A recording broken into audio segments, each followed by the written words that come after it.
Mesdames, messieurs, bonjour, j'espère que vous allez bien. Désolé, j'ai pas été actif vraiment depuis 1 ou 2 semaines. Alors déjà, je vais expliquer pourquoi vraiment très rapidement. Déjà pour ça, parce que, putain ça va vraiment plus là. J'avais des petits problèmes, parce que voilà, j'avais des petits coups de mou, ça arrive parfois. Mais juste, j'avais plus trop envie de faire de vidéos, j'avais plus l'énergie pour en faire. Et du coup, j'ai préféré m'arrêter, faire une petite pause et pour revenir mieux. Parce que voilà, là, la vidéo d'aujourd'hui, elle est tout simplement incroyable. Le concept aujourd'hui, c'est quoi? Je vous raconte 3 anecdotes sur moi et il y en a une de fausse. Un concept qui évidemment n'est pas du tout de moi, c'est Hugo Posé, d'ailleurs gros big up à lui s'il ne passe pas par là, il ne passera jamais par là. Donc j'espère que vous êtes prêts, mettez vos ceintures pour cette vidéo, les loustiques. Horrible ce terme, horrible. Et en attendant, générique.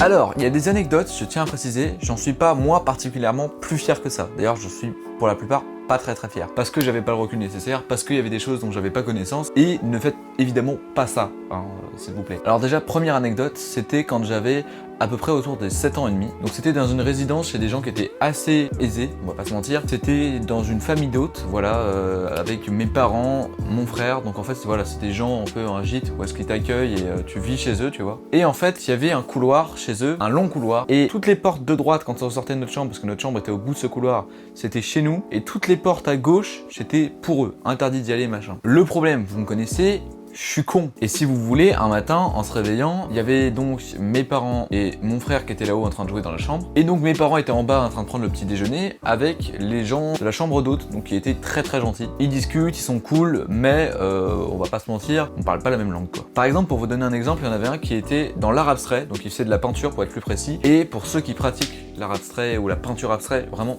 désolé, mais je trouve ça hideux. Vraiment, je trouve ça moche. Et en fait, le truc, c'est que lui, avec sa peinture, il en était hyper fier. Comme moi, quand je présente ma chaîne YouTube, il était hyper fier de ce qu'il faisait, c'était son passe-temps, c'était son lobby, c'était incroyable pour lui, mais c'était pas très beau. Et puis il y avait sa femme qui, elle, devait faire de l'équitation ou un truc dans le genre, et qui, pareil, parlait un peu chelou. J'étais donc là-haut, je sortais de la chambre, et je me dis à un moment, bah, il faut que j'aille au Wawa, hein, au Water. Problème, j'ai 7 ans et demi, et je suis très con. Alors quand je dis je suis très con, je suis très con. Je ne sais tout simplement plus où sont les portes qui sont pour nous et les portes qui sont pour eux. Évidemment, je me dis plouf plouf et je vais à gauche, donc les mauvaises portes. Alors là, on peut se dire c'est pas grave, un petit 7 ans et demi qui va juste dans les toilettes, qui fait caca, qui fait pouf et ça s'en va, c'est pas grave. Le problème, c'est que ça s'est pas passé comme ça, quoi. Je vais donc à gauche, j'ouvre une porte et j'y trouve une très belle salle de bain. Il y a une baignoire de fou, une douche incroyable et parmi ça, il y a un petit toilette pour enfants. Et dans ce petit toilette, moi, en tout cas, en me disant que j'étais petit, je me dis, ah c'est sûr que c'est ça, c'est sûr que c'est ici en fait que je dois aller. Mais du coup, je vais dans ces toilettes, et là, à ma grande surprise, je découvre que dans les petites toilettes pour enfants, il y a une grille en bas. Je me dis, ok, à mon avis, quand je vais tirer la chasse d'eau, c'était un robinet qui faisait comme ça. Je vais appuyer dessus et le caca va fondre. Bon, j'étais très con, hein, je le dis encore, je suis très con. Alors, je m'empresse de faire mes besoins dans ce petit toilette. Mais au moment de tirer la chasse, je me rends compte que le caca, il est collé quoi. Genre il passe pas la petite grille, c'est bizarre ça non? Du coup évidemment mon frère était dans la chambre, détail important, je vais chercher mon frère. Mon frère qui a donc 5 ans de plus que moi, il avait donc 12 ans à ce moment-là. Je vais le chercher, je lui dis Albert, il y a un problème, les toilettes pour enfants, ils sont bouchées de chez Boucher. Mon frère, faut savoir que moi, dès qu'il pouvait me mettre in the sauce, il me mettait in the sauce. Il regarde et en fait, il s'avère que ce n'était pas des toilettes, mais des bidets. Des bidets, ouais, Alors pour ceux qui savent pas ce que c'est qu'un bidet, c'est une forme de petite toilette, sauf qu'en fait t'as un robinet, t'appuies dessus et tu te laves les pieds dedans. Sauf que moi évidemment je ne faisais pas partie de la caste grand luxe machin, je ne connaissais pas les bidets parce que ça a l'air peut-être pas tant répandu que ça en fait. Sauf qu'une fois que t'as chié dans le bidet, qu'est-ce que tu veux foutre? Le caca, il est coincé. Normalement je devais me laver les petons là-dedans, je devais pas chier dedans. J'ai honte de cette anecdote. Donc je m'aperçois à ce moment-là que mon frère tire une gueule chelou en mode oh mais dis donc, il a chié dans le bidet. Il a chié dans le bidet là.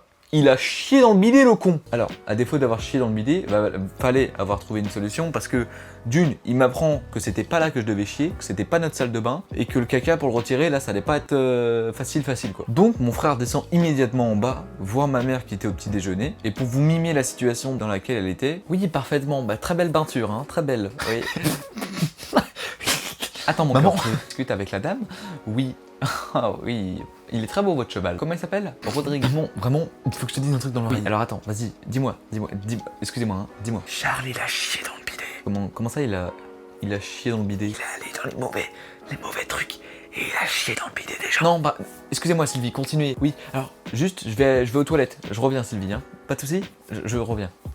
Comment vous dire? mon frère qui annonce à ma mère que j'ai chié dans le bidet en étant mort de rire, ma mère qui devant l'hôte ne pouvait pas faire de mouvement en disant mon fils a chié dans votre bidet de votre salle de bain à vous. C'est une situation assez complexe quand même. Du coup, ma mère monte là-haut, à l'étage, et trouve là le colombin posé dans le bidet, sachant qu'il y a les hôtes en bas qui attendent ma mère, mais heureusement mon père fait un petit peu de diversion en mode donc ça c'est du goyave, hein, c'est ça? C'est hideux, c'est beau, c'est beau. Donc ça va, mon père fait un peu de la diversion. Ma mère, elle trouve le truc et elle se dit, là, faut trouver une solution. C'est alors qu'elle prend un sac plastique et elle le met le caca en faisant un bail chelou. Enfin bref, c'était chelou, c'est dégueulasse. Elle met du parfum là à 70 € le tube dans les chiottes, machin, enfin dans le bidet, catastrophique. Catastrophique cette anecdote, vraiment. J'ai honte. Alors, je sais plus comment on a fait pour se débarrasser du sac poubelle.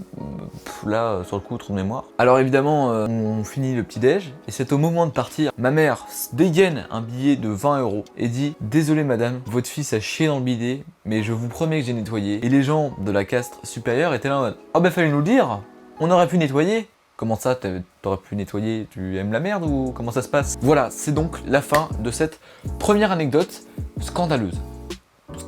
Maintenant, laissez-moi vous raconter une anecdote muy pépito. Cette deuxième anecdote, encore une fois, elle est très simple. C'était en fait, il y a ça 3-4 mois, j'étais chez ma mère, je dormais agréablement et il n'y avait personne. Il était 9 h du matin, je m'étais couché un peu vers les 1 h, 2 h, donc j'étais un peu claqué et j'avais prévu de me réveiller vers 10-11 h. Mais quelle fut ma surprise à 9 h du matin en entendant quelqu'un qui fait...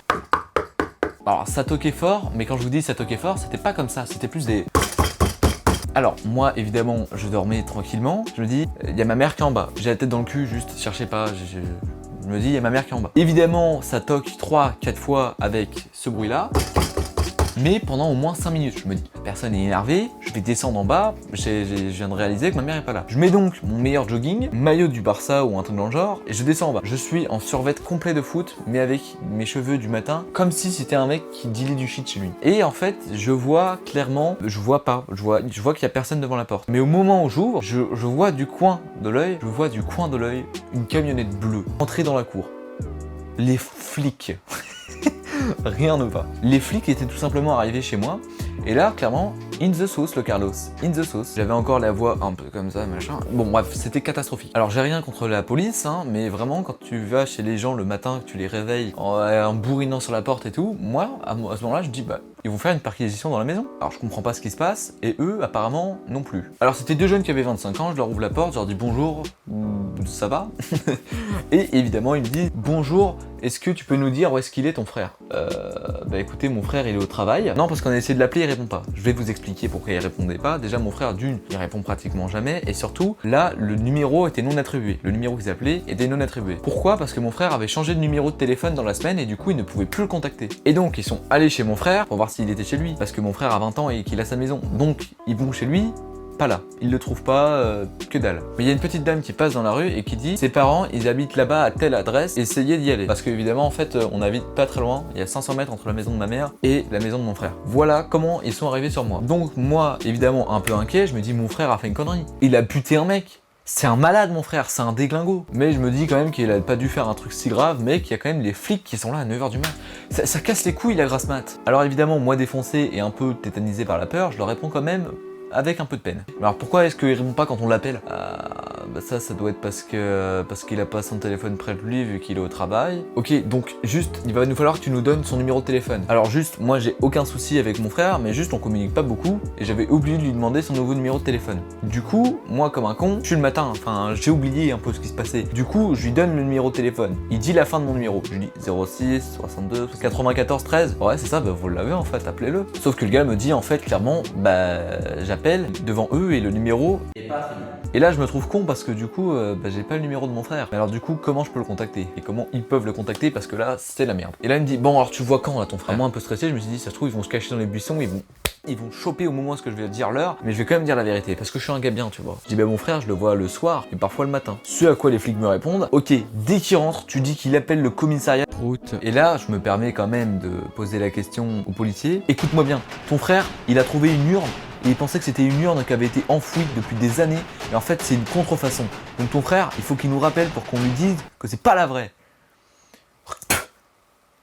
Il a peut-être pas craché à la fin. Et moi je suis là et je me dis, ils ont perdu 2 heures dans la matinée pour dire à un gars que l'urne qu'il avait trouvée, qu'il avait ramenée au commissariat en pensant que c'était la bonne, c'était pas ça. Alors évidemment, tout rentre dans l'ordre. Le soir, je le vois, je lui dis qu'il rappelle le commissariat que c'est pas la vraie urne. Mais voilà, j'ai eu un gros coup de pression le matin à 9h du mat. En tout cas, anecdote courte, mais anecdote qui, ma foi, me paraissait folichonne. Horrible ce terme. Voilà, fin de cette anecdote. On va donc passer à la dernière anecdote. Alors pour vous situer le contexte, c'était exactement il y a 2 ans et je rentrais de vacances du Cap d'Agde et il fallait que j'aille à la gare de Paris, donc c'était la gare de Lyon. J'arrive à gare de Lyon, je fais 3-4 heures de train et j'étais un petit peu, pas tête en l'air, mais j'étais un peu le nez dans les nuages. Et qu'est-ce que je vois? Je vois beaucoup de gens qui descendent parce qu'on était beaucoup finalement. Il y a, je sais pas, 200 personnes je pense. J'adore, je sais pas pourquoi, mais c'est laisser passer tout le monde avant moi et partir en dernier. Je sors donc en dernier et en fait c'était mon frère et mon père qui devaient me récupérer. Je les vois pas au loin, mais par contre ce que je vois au loin c'est un mec seul avec une capuche, un survêt et qui a l'air très énervé. Comment vous dire? Vu que j'étais dernier, il y avait plus beaucoup de monde qui était encore là, voilà à ce moment-là. Et je sais pas si vous voyez comment c'est gare de Lyon, mais en fait vous sortez des trains, vous passez un portique et après vous arrivez dans la gare en général, là parce qu'il y a tous les restos machin. Sauf que moi j'étais encore avant ce portique là et tu peux pas le faire dans le sens inverse le portique. Du coup je suis avec ce monsieur, je passe à côté et là il se trouve que le monsieur qui était énervé me dit « Eh toi je vais te dépouiller ta race !» Il me dit « Alors écoute-moi bien toi, tu vas me donner tout ce que t'as !» Alors pour moi tout ce que j'ai c'est vraiment mon téléphone qui me permet de contacter jusqu'à présent mon frère et mon père qui étaient en retard et ma valise qui était là. Alors je me dis lui il va me démonter la gueule et je lui dis d'accord pas de souci. Donc j'ai un OnePlus 6T que j'ai acheté il y a ça il y a pas longtemps en fait. J'aimerais bien le garder si ça te dérange pas. Et bim il me prend le OnePlus 6T. Il fait ouais vas-y t'as quoi d'autre? Donc là je commence à vider mon sac et là il regarde ce qu'il y a dans mon sac et là il y trouve un petit PC portable. Je vous rassure c'était un PC portable dont je voulais me séparer qui coûte à peu près 150 balles ou quoi neuf aujourd'hui. C'était franchement pas un PC portable de fou. Il prend le PC portable mais ça fait chier quand même tu vois. Il prend le chargeur, il prend tout ce qui est électrique qui a de la valeur. À ce moment là je me dis frère tu vas finir à poil là. Et c'est chaud parce que quand t'as vraiment plus personne, en fait genre vraiment j'étais in the sauce là. Mais à ce moment là, alors que tout semblait perdu et que je semblais repartir nu, qui arrive à la rescousse au niveau des portiques, parce qu'on était à peu près à 5 mètres des portiques? Mon frère et mon père. Alors au début, je me tourne, je regarde, et lui il me fait des petits... Qu'est-ce que tu fais là?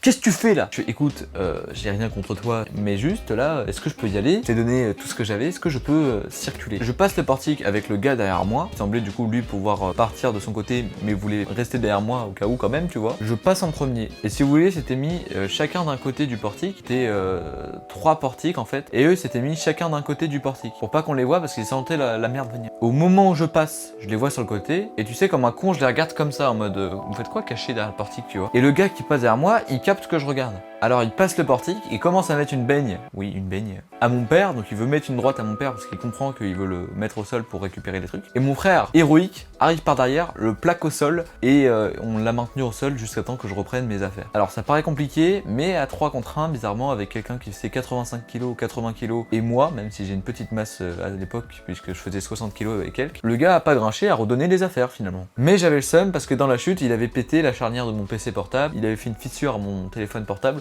Enfin bref, j'avais trop le seum, mais j'ai récupéré mes affaires en revenant gare de Lyon, l'une des pires gares d'Europe. Fin d'anecdote. Voilà, du coup, vous avez compris, mais il y a une anecdote fausse parmi les 3 que je vous ai racontées. N'hésitez pas à me dire en commentaire c'est quoi la bonne réponse. Et vite fait, parce qu'on est en fin de vidéo et que je sais qu'en général c'est des abonnés qui restent en fin de vidéo, je vais un peu papoter. Je vais un peu parler de la vidéo qui normalement devait sortir la semaine dernière, mais qui a pris 2 semaines de retard. Alors du coup, cette vidéo, comme vous l'avez vu, elle a du retard, elle aura du retard, que ce soit montage, météo, matériel. Donc il se peut qu'elle arrive encore dans 2 ou 3 semaines. Vraiment, ne soyez pas pressés de la voir. Et puis sur ce, voilà, moi je vais vous retrouver la semaine prochaine. Si la vidéo vous a plu, n'hésitez pas à vous abonner, liker, commenter et partagez la vidéo, c'est important. J'ai un peu gueulé là. Ciao tout le monde!